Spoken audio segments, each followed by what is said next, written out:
నాగార్జునకి చెందిన N convention సెంటర్ని హైడ్రా అధికారులు కూల్చివేసిన విషయం తెలిసిందే. తుమ్మిడికుంట చెరువుని ఆక్రమించి ఎన్ కన్వెన్షన్ నిర్మించారని అధికారులు ఆరోపిస్తున్నారు. తెలంగాణ సీఎం రేవంత్ రెడ్డి సైతం ఈ విషయాన్ని స్పష్టం చేశారు.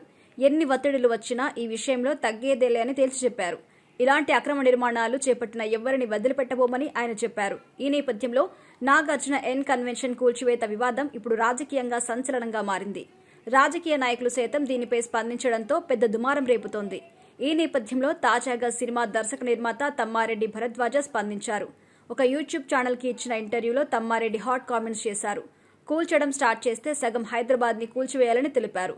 నాకు తెలిసినంత వరకు నాగార్జున ఆ ల్యాండ్ని కొనుక్కున్నాడు. చెరువు సైడ్ ఉన్న 3 ఎకరాలు కబ్జా అని దాన్ని కూల్చామంటున్నారు. అందులో నిజమెంత అనేది తెలియదు. కానీ చెరువు ఒడ్డున ఉన్న ల్యాండ్ని కొంత వదిలేసి నిర్మాణాలు చేపట్టాల్సింది. అది నాగార్జున ల్యాండ్ అయినా ఒడ్డునే ఆనుకుని కట్టకూడదు. అదంతా వాటర్ బాడీ కాబట్టి. ఈ సందర్భంగా నాకు అర్థం కాని విషయం ఏంటంటే ఓన్లీ FTL పరిధిలో ఉన్న నిర్మాణాలనే కూల్చేస్తున్నారా, లేక పర్మిషన్స్ లేకుండా నిర్మించిన ఇళ్లని కూడా కూల్చివేస్తున్నారా అనేది తెలియాల్సి ఉంది. ఇటీవల చిత్రపురి కాలనీలో కూడా 6 ఇళ్లు పర్మిషన్ లేదని కూల్చారు. ఖానాపూర్లో 60-70 ఇళ్లు కూల్చారు. వాటిని FTL అంటారు. ఈ రెండింటిలో ఏది చేస్తున్నారు అనేది తెలియాలి. అయితే FTL అయితే మొఖీల పరిధిలో చాలా అక్రమ నిర్మాణాలు, ఫామ్ హౌస్లు నిర్మించారు. అలా కొట్టుకుంటూ పోతే మంత్రులు, ఎమ్మెల్యేలు, ఎక్స్ మినిస్టర్స్, సీఎం, మాజీ సీఎం అమ్మాయి, అబ్బాయి అందరి ఫామ్ హౌస్లు కూల్చేయాలి. ఇటు సిటీలోకి వస్తే 50% హైదరాబాద్ని కూల్చేయాల్సి వస్తుంది. FTL విషయానికి వస్తే హైదరాబాద్లో చాలా చెరువులు ఆక్రమించి నిర్మాణాలు చేపట్టారు. యూసఫ్గూడలో చెరువు ఉండేది ఒకప్పుడు. ఆ వైపు కృష్ణాకాంత్ పార్కు, మరోవైపు ఇల్లు ఉన్నాయి.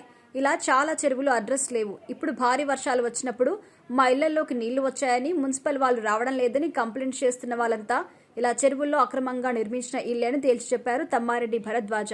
ఈ విషయంలో కేటీఆర్ ముందు మీ ప్రభుత్వంలో ఉన్న వాళ్ళు ఇల్లు కూల్చాలి అంటున్నారు. ముందు వాళ్ళవే కూల్చాలి. ఎందుకంటే గతంలో ఉన్నది వాళ్ళ ప్రభుత్వమే కాబట్టి. మరి కూల్చే ధైర్యం సీఎం రేవంత్ రెడ్డి చేస్తాడా?